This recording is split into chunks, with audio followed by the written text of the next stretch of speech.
I went to a junior league baseball game the other night, 13 and 14-year-olds. It's a nice field with a loudspeaker system that's sometimes used to announce the players during the game and also to play music between innings. I arrived early and both teams were on the field warming up. Someone up in the scoring booth had decided to play music over the loudspeaker before the game. I was shocked to hear extremely sexual lyrics being played as these children were warming up.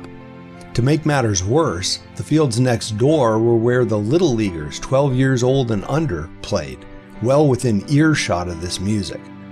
This was obviously very inappropriate, and one could even argue criminal. I went up to the scoring booth expecting to find some young people thinking that they were getting away with something. As I entered the booth, I was surprised to find that it was actually an adult playing this music and the parent of one of the boys on the field. When I asked him if he really thought that sexual lyrics should be blasted across the field in the presence of children, his response was, "They play this on the radio." Aside from the assumption that everyone wants their kids exposed to sexual lyrics, and beyond the troubling implications of his comfort with his own child being exposed to these things, the notion that because something was acceptable in the media, it therefore should be acceptable to everyone, that's very revealing. As we know, the devil is always trying to trivialize sin. He started in the Garden of Eden and hasn't stopped. We live in an age, particularly because of the media, where we can be exposed to sinful, evil, God-hating, God-rebelling things at any time. Now more than ever, this world system, controlled by the devil, has more ways of pulling people toward sin and away from God. The sheer volume of wickedness and the portrayal of good as evil and evil as good makes the things of God, the commands of God, and the holiness of God seem farther and farther away from the norms of life. This onslaught comes from everywhere: media, games, school, heretical religious leaders, and sadly, from many parents. Is it any wonder that God tells us in 1 John chapter 2, verse 15, "Love not the world, neither the things that are in the world. If any man love the world, the love of the Father is not in him." The interesting question then is, why are Christians so infatuated with the world and the things that the world has to offer? This is particularly interesting at a time in which Christians are, more and more often, having to choose between obedience to God or compliance with the world. We live in an age where standing up against sin can cost a person their job, their business, and their educational opportunities. These things are more than inconveniences. They are the things that directly impact the standard of living that a person and their family will have. This embracing of the world is particularly insidious when it comes to the ways in which Christians spend their idle time. We live at a time in history when people have more leisure time than ever before. People are as busy as they want to be. And even though we as Christians are supposed to be busy in service to God, not knowing when our Master returns, instead, many are using this time to indulge in worldly amusements, television and movies, video and other games, websites and music, a whole host of outlets that promote the very things that God hates: violence, sexual immorality and perversion, false gods, materialism, and pride. These wicked things become the background scenery for our daily lives. They are everywhere and pervasive, so much so that people, even Christians, do not take them as seriously as God does. Look at video games, for example. While some are simply a way to while away the hours, many others are full of violence, profanity, and sexual immorality. First-person shooter games allow one not only to watch others being murdered, but put the player in the place of the murderer to experience the thrill of killing. Many will say that these are just games, and therefore one is only pretending to do these things.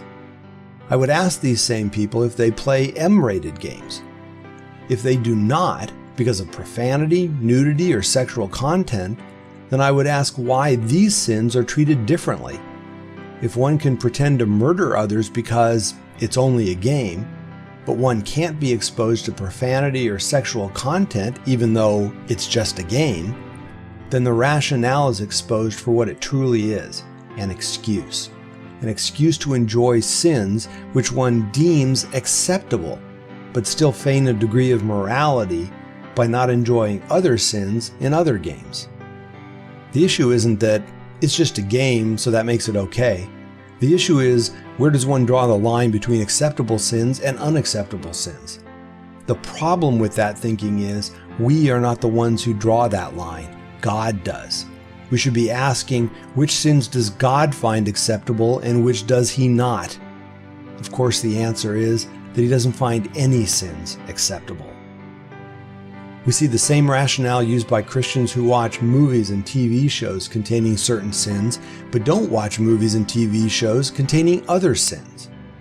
Again, we see an arbitrary line drawn between what is moral and what is not, based upon an individual's own desires. But isn't that exactly what unsaved people do? Do they not decide for themselves which of God's commands they agree with and which they do not? Do they not give themselves excuses and justifications for their sins? Are we not supposed to be different from the world and despise sin the way God despises sin, if we are indeed His children? How can Christians complain about the promotion of sin when they spend the money that God provides for them on amusements that promote and normalize sin? How can one complain about the promotion of homosexuality and transgenderism and then give money to media companies like Disney that celebrate these very things in their entertainment offerings? Entertainment which is more and more being targeted at children. They are teaching young people that evil is good, and they're doing it with the money that Christians give them. How can one complain about the NBA and the NCAA blackmailing states into overturning laws protecting women and children in public restrooms, and then financially support those organizations by watching them on TV and contributing to their ratings? Again, it's an attempt to feign morality while enjoying the things that the world system has to offer. There's another issue that's particularly relevant considering the culture in which Christians currently find themselves. How is it that Christians are going to stand up for God when doing so can affect their livelihood and their standard of living? How are they going to do this when they can't even stand up for God against the trivial things that the world offers for amusement? If a Christian can't deny themselves the entertainment and amusements of this world, how are they going to deny themselves a job or an opportunity to own their own business? How are they going to stand up against a public education system that is brainwashing and sexualizing their children? Are they really going to make the sacrifice, financially and otherwise, to homeschool their children in order to protect them from the very things they allow their children to be exposed to in their own homes? What good does it do to keep your children away from the normalization of perversion at school when they're allowed to watch the same normalization on the TV in your living room? Isn't the devil crafty? He's convinced people that God was wrong when He said not to love the world, to come out from among them and be separate and touch no unclean thing, to abstain from every form of evil. The devil is convinced not only unsaved people, but people who profess faith in Jesus, that the things of the world system are not only enjoyable, but necessary for life. If Christians can't deny themselves amusements which are 100% optional, how will they ever deny themselves things which they need to provide for themselves and their families? And if Christians love what the world has to offer, why would they ever stand up against the world? Why would they stand up for God when they can't even stand up against their own desires for worldly things? And just like the parent at the ballpark, the sense of seriousness of sin is gone. Sin is trivial. Sin is vague. One believes that sin is necessary for the enjoyment of life. When one is addicted to sin, the depraved mind takes over, and rather than protecting children, including one's own, from the evils of this world, a father is the one exposing his children to these evils. Oh, the power of sin. It is a dangerous drug that requires the miracle of the cross to set one free from its grip. How is it then that those who have been set free would so quickly run back to sin, repackaged as amusements, and willingly stumble back into the prison from which our Savior set us free? How are we going to fight the good fight at a time when the fiercest battle has just begun, when so many have already surrendered to the world in exchange for amusements?